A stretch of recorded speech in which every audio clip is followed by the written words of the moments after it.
Di suatu desa hiduplah seorang petani yang sudah tua. Petani ini hidup seorang diri dan sangat miskin.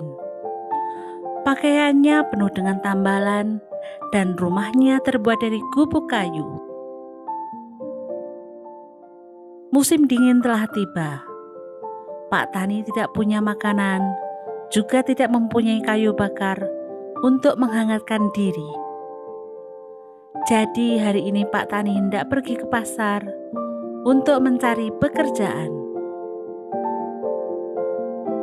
Ketika keluar dari rumah, dilihatnya ada sebutir telur tergeletak di atas tanah bersalju. Dengan hati-hati, diambilnya telur tersebut dan dibawanya ke dalam rumah.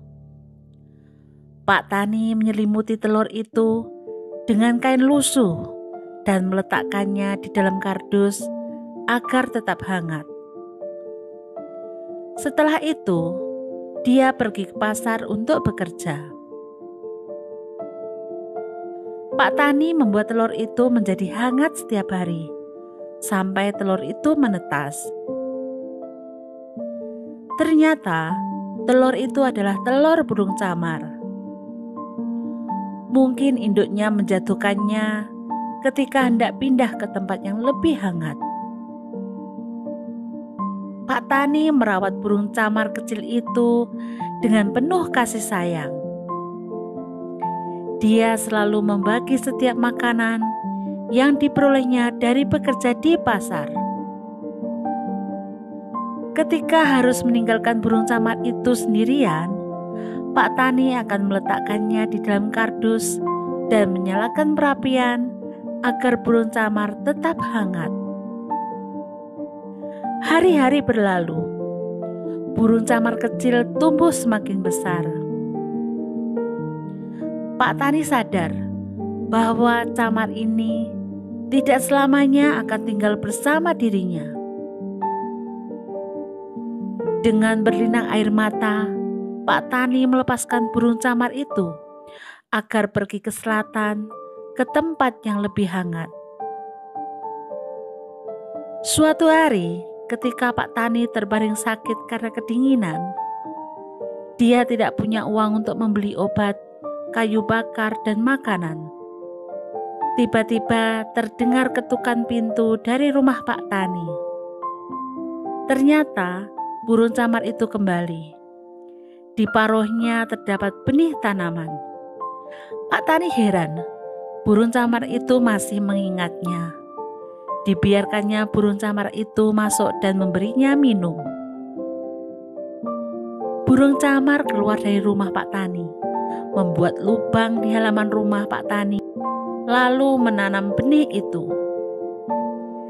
Ketika hari menjelang senja, burung camar itu pergi meninggalkan Pak Tani. Esok harinya, keajaiban terjadi. Benih yang ditanam burung camar tumbuh menjadi pohon, lengkap dengan buahnya hanya dalam sehari. Pak Tani sangat terkejut melihatnya.